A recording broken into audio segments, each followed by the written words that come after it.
இராணுவத்தில் இருந்திருக்கீங்க, அதுக்கப்புறம் ரெவென்யூ இன்ஸ்பெக்டராக இருந்திருக்கீங்க. அந்த வேலையை விட்டுட்டு இந்த வேலையை தேர்ந்தெடுத்து விவசாயிகளுக்காக பாட்டு பண்ண நினச்சிருக்கீங்க. என்ன காரணம் சார்? எங்கள் அப்பா ஒரு விவசாயி. கவர்மெண்ட்டில் என்னென்ன ஸ்கீம் இருக்குதுன்னு தெரியாது. ஏன் இந்த வேலைக்கு சேர்றதுக்கு முன்னாடி என்னோடய டிபார்ட்மெண்ட்டே எனக்கு தெரியாது. ஆனால் விவசாயத்தில் அக்ரி ரெகுலர், ஹார்டிகல்ச்சர் தோட்டக்கலை, அக்ரி இன்ஜினியரிங், 4ஆவதாக வர்ற டிபார்ட்மெண்ட் தான் வேளாண் வணிகத்துறை. ஆனால் என்னோடய சீக்வன்ஸ் படி பார்க்கணும்னா, லாப நோக்கில் பார்க்கணும், விவசாயம் நல்லா இருக்கணும்னு நினச்சோம்னா முதன்மையாக இருக்க வேண்டியது வேளாண் வணிகத்துறையாக தான் இருந்திருக்கணும். ஏன்னா அதுதான் விவசாயத்துக்கு அடிப்படையான வருமானத்தை ஈட்டுற ஒரு துறையாக இருக்கிறதுனால அந்த வருஷப்படி பார்த்தோம்னா வேளாண் வணிகத்துறை தான் முன்னணியில் இருக்கணுன்றது என்னோட கருத்து. சார் சோளம் உற்பத்தி பண்ணி அதை சரியாக விற்க முடியலை, அதனால் சென்னைக்கு ஓடி வந்துட்டேன்னாரு. அன்னைக்கு ஒழுங்குமுறை விற்பனை கூடத்தை பார்த்துருந்தாருன்னா ஒருவேளை சென்னைக்கு வராமே இருந்திருப்பார் அவர். அன்னைக்கு ஒழுங்குமுறை விற்பனை கூடத்தை சார் அணுகியிருந்தாருனால் அவருக்கு விவசாய லாபகரமாக தான் இருந்திருக்கும். ஒழுங்குமுறை விற்பனை கூடன்றது என்னென்னா, நம்ம வட மாவட்டங்களில் பூராமே ஒழுங்குமுறை விற்பனை கூடம் எல்லாருக்கும் தெரியும். விவசாயிகளின் விற்பனைக்கு கோயில் தான் ஒழுங்குமுறை விற்பனை கூடம். ரோட்டில் இருக்கிற வரையும் விவசாயிக்கு தன்னம்பிக்கையே வராது.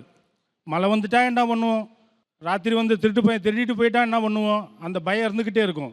ஒரு கூரைன்ற ஒரு இடத்துல நம்ம பொருளை கொண்டு போய் வச்சிட்டோம்னா அப்போ அந்த விவசாயியோட தன்னம்பிக்கை உயரும். அந்த விவசாயியோட தன்னம்பிக்கை உயர்ந்தால் தான் இன்றைக்கி விற்க மாட்டேன், எனக்கு நான் நினைக்கிற விலை கிடைக்கிற வரையும் நான் வெயிட் பண்ணுவேன் அப்படின்ற பேரம் பேசுகிற ஒரு கெப்பாசிட்டி வளரும் அவருக்கு, விவசாயிக்கு. அப்படி இருக்கும்போது நீங்கள் ஒழுங்குமுறை விற்பனை கூடத்துக்கு போனால் தான் உங்களோட வாழ்க்கை தரம், விவசாயிகளோட வாழ்க்கை தரம் நல்லா இருக்குன்றது என்னோட கருத்து. நன்றி சார். நீங்கள் இந்த விருதை பெற்றுக்கிட்டது எனக்கு ரொம்ப ரொம்ப சந்தோஷம். உங்கள் பணி தொடர்ந்து நடக்கணும். உங்களை பார்த்து நிறையா பேர் நம்ம சமுதாயத்துக்கு உதவி செய்யணும்னு நான் ஆண்டவனை வேண்டிக்கிறேன். நன்றி.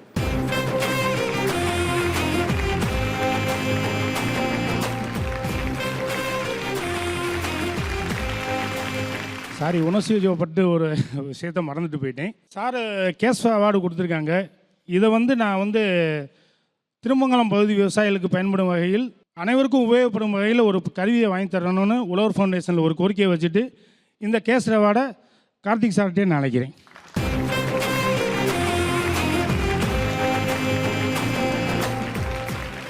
சார் அங்கே ஒரு பர்டிகுலர் கருவி வேணும்னு கேட்டிருக்காங்க. அந்த கருவி வாங்குறதுக்கு மிச்சம் எவ்வளோ பணம் தேவைப்படுமோ அது உழவன் ஃபவுண்டேஷன் கொடுத்து அந்த கருவி நாங்கள் வாங்கி கொடுத்துருவோம். நன்றி சார். நன்றி சார்.